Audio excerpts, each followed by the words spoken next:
Assalamualaikum warahmatullahi wabarakatuh. Pada kesempatan kali ini saya akan melanjutkan berbagi cerita pengalaman saya tentang cara atau perlakuan saya yang saya lakukan terhadap pohon anggur saya ini agar tumbuh subur dan berbuah lebat. Alhamdulillah hasilnya memuaskan. Di video bagian pertama saya sudah membahas tentang mulai dari persiapan awal tanam, media tanamnya, penempatan pohonnya, dan lain-lain.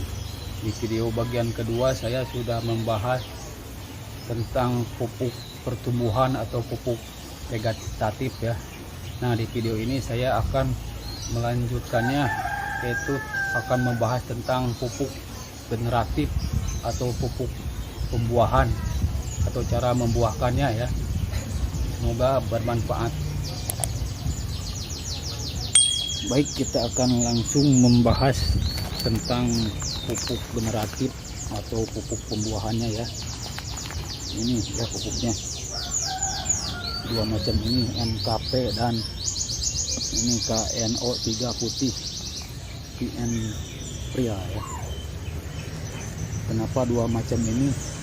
Karena saya ngikutin rekomendasi dari MPK Pak Tani ini ya, yang ada di belakang kemasannya. Ini kalau ada teman-teman yang belinya eceran gitu ya, ini ada aturan pakainya, bisa di screenshot ya, kelihatan nggak ini? Ini yang untuk apa, anggur nih. Ini aplikasi semprot, sebelah kanan aplikasi kocor atau siram ya, boleh di screenshot ya. Nah, ini untuk yang aplikasi semprotnya. Nah, ini untuk yang aplikasi apa, kocor atau siram ya. Kurang jelas ya, baik saya bacakan saja. Nah, kita bacakan untuk aplikasi semprot kocor dulu ya. Untuk aplikasi kocor atau siram ini ya, MKP ditambah PN pria tadi ya, dengan dosisnya 3-5 gram per liter air. KNO 3 putihnya juga sama, 3-5 gram per liter air. Nah, caranya ini apa namanya, cara pemakaiannya, 3-5 sendok makan MKP Pak Tani tambah 3-5 sendok makan PN KNO 3 putih Pak Tani dilarutkan dalam 100 liter air, dikocorkan untuk 50 tanaman seperti itu ya. Jadi kalau kita makainya misalkan 5 liter, jadi ini dibagi dua ya, 3-5 dibagi dua itu 1,5 sampai 2,5 sendok makan gitu ya, campur dengan 5 liter air ya, kurang lebih gitulah. Nah, cara aplikasinya ini, aplikasi saat menjelang pembungaan sampai pengisian buah, 3 kali aplikasi, interval 1 minggu. Jadi 1 minggu sekali, 3 kali, jadi 3 minggu ya. Ya biar lebih yakin 4 kali lah, jadi 4 minggu gitu ya, baru kita pangkas seperti itu ya. Nah, ini untuk cara aplikasi semprotnya.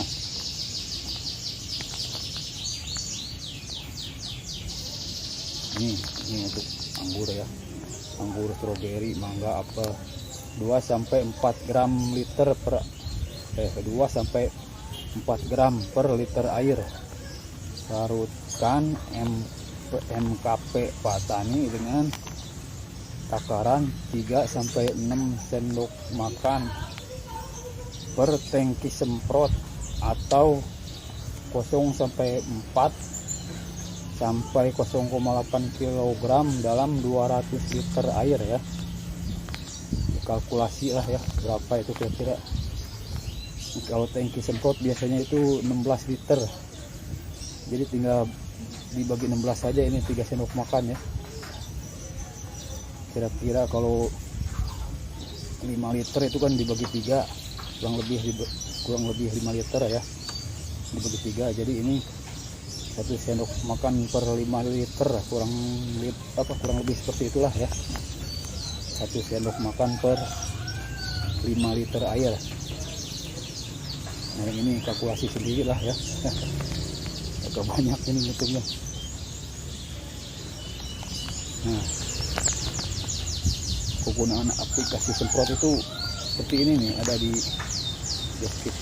deskripsinya. Pemakaian MKP Patani 1% dalam kurung 10 gram per liter air yang dicampur dengan fungisida sistemik dapat meningkatkan efikasi fungisida, terutama dalam mengendalikan powdery mildew, itu semacam jamur ya, pada tanaman apel, melon, semangka, mentimun, anggur, tuh ya, anggur, stroberi dan mangga gitu ya. Kurang lebih seperti itu kegunaannya kalau disemprot, untuk menguatkan daunnya juga ya, biar nggak diserang jamur gitu. Kalau dicampur dengan fungisida sistemik, benar nggak tadi fungisida sistemik? Oh iya benar gitu ya. Atau kita mau tambahkan pupuk yang lain boleh, biar kulitnya itu lebih kuat ya, biar nggak gampang crack. Ini pakai ini Karate Plus Boron, ini pupuk kalsium, biar kulit anggurnya ini nggak gampang ini ya pecah. Ininya juga batangnya kuat seperti itu ya.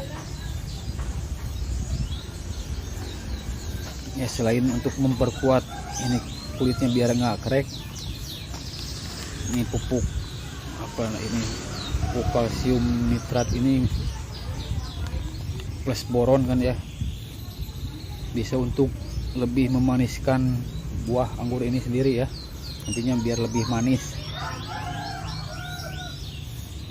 buahnya lebih manis, kulitnya kuat, batangnya kuat gitu ya. Jadi 3 macam kita campur ya, ini boron, Karate boron, MKP, dan ini KNO3 putih ya. Dosisnya sama lah, disamain. Lanjut, kapan kita akan membuahkan pohon anggur ini, kita yang atur sendiri ya. Mau dibuahkan bulan kapan, kita yang atur sendiri ya. Misalkan mau dibuahkan di musim panas gitu ya, kita yang atur lah, tergantung yang punya ya. Yang penting pohonnya ini udah siap untuk dibuahkan ya. Kalau pohon ini bukan siap dibuahkan lagi ya, emang lagi berbuah nih tuh ya, biar semangat kita syuting dulu ini buahnya tuh.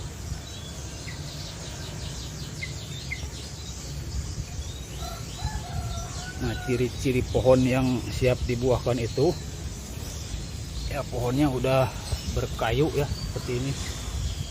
Kalau bisa udah besar, ini udah besar banget tuh ya. Jempol saya aja kalah jauh ya. Ini umurnya udah 1,5 tahun kayaknya nih,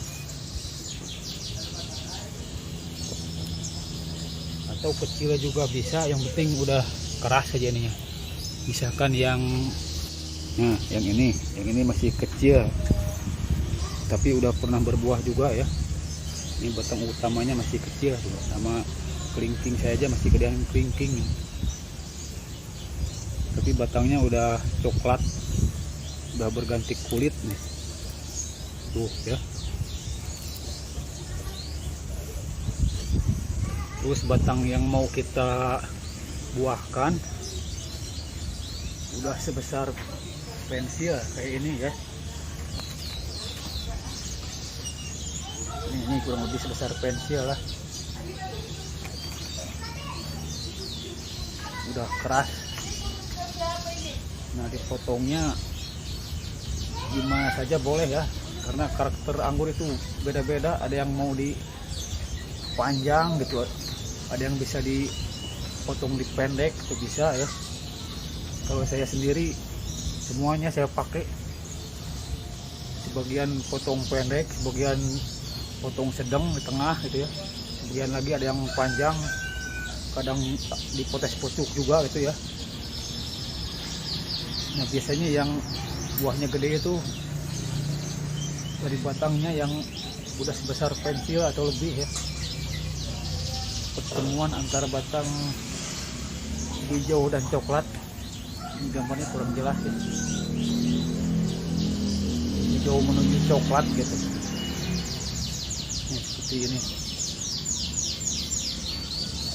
batangnya agak merah, mungkin kebanyakan kalium ya, kurang lebih seperti itu ya. Kita yang ngatur sendiri kalau itu ya, sambil belajar kalau di potes di pendek seperti apa, terus dipotong di tengah nanti berbuah apa enggak, di ujung juga gitu ya.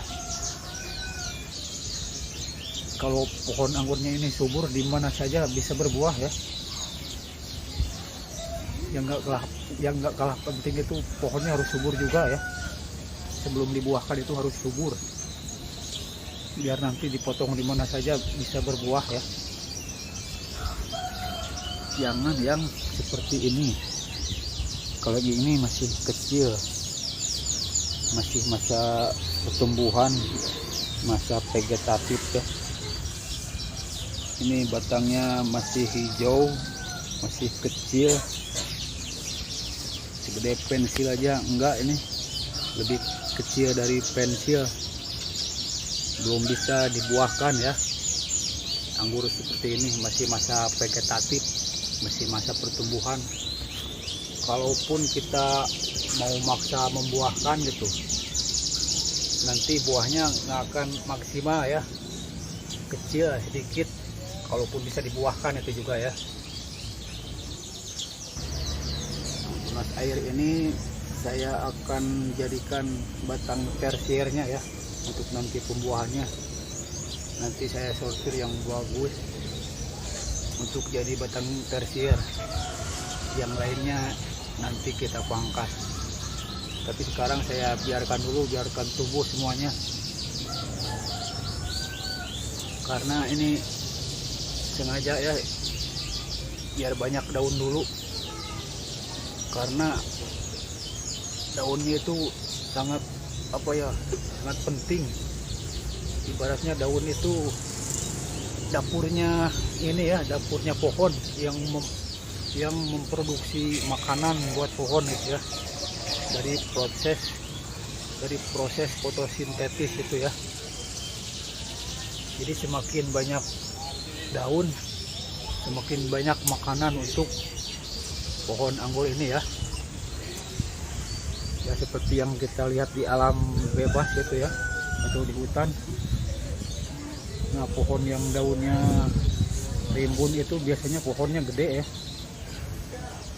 beda dengan pohon yang daunnya sedikit, tinggi tapi kurus gitu ya, tinggi tapi kecil. Beda dengan pohon yang daunnya lebat banyak ya, pohonnya biasanya gede. Nah, gitu juga anggur ya. Tapi kalau untuk anggur jangan terlalu banyak juga ya, karena kalau terlalu banyak daun nanti sirkulasi udaranya kurang lancar, jadi lembab gitu ya. Kalau lembab ya gampang terserang jamur gitu ya. Paling nanti saya pelihara beberapa daun, 3-5 daun saya potong gitu ya, biar nggak terlalu rimbun gitu ya. Kecuali yang mau dijadikan tersier ini ya saya biarkan biar tumbuh panjang. Tunas air yang ini saya biarkan 5 daun, nanti saya akan potes biar nggak terlalu rimbun dan nggak terlalu banyak makan nutrisi juga ya. Jadi yang sedang-sedang saja gitu, daunnya nggak terlalu sedikit, nggak terlalu banyak, seperti itulah ya. Terus ini sulurnya saya nggak buang ya, sengaja saya nggak buang karena berguna untuk pegangan pohonnya ini ke para ini ya. Jadi berpegangan secara alami, saya nggak usah ngikat lagi gitu ya. Ini pohonnya alhamdulillah subur, ujungnya melengkung, tandanya subur ya, sulurnya panjang, ujungnya melengkung. Kenapa jadi ngebahas pohon ini ya? Kita balik lagi ke pupuk buah ya, pupuk pembuahan. Nah, selain saya menggunakan pupuk pembuahan kimia sintetis ini, saya juga menggunakan pupuk organik yang mengandung kalium tinggi juga ya, seperti ini. Ini bahan bakunya dari limbah dapur yang mengandung kalium tinggi ya, seperti kulit pisang itu mengandung kalium tinggi juga. Terus kulit bawang merah, kulit bawang putih sama ya, mengandung kalium. Terus kalsium juga, mengandung kalsium juga ya, sama fosfat, magnesium juga mengandung itu ya, kulit bawang merah, bawang putih. Terus kulit buah-buahan yang lain yang rasanya manis gitu, itu sama juga bagus untuk pembuahan ya. Sekaligus yang manisnya itu untuk makanan dari bakteri yang mengurai sini ya. Jadi buah-buahan yang manis yang udah nggak layak makan saya masukkan ke sini seperti itu ya. Ini saya aplikasikannya itu kalau lagi rajin, ini saya kasih setiap hari ya, setiap hari dengan dosis yang sedikit gitu. Ini termasuk pupuk cair atau apa ya, soalnya saya kasihkan dengan ininya nih, dedeknya saya kasih semua. Ininya jadi kompos kali ya, yang kasarnya, yang airnya jadi pupuk cair seperti itu ya. Ya mungkin kira-kira seperti itu ya. Kita lihat kandungan unsur hara yang terdapat di pupuk buah MKP dan KNO3 putih ini, ada di balik kemasannya. Kandungan unsur haranya adalah fosfat 52% dan kalium 34%. Lebih tinggi fosfatnya 52%. Terus ini KNO3 putih, kandungan unsur haranya adalah nitrogen 13% dan kalium 45%. Yang ini lebih tinggi kaliumnya.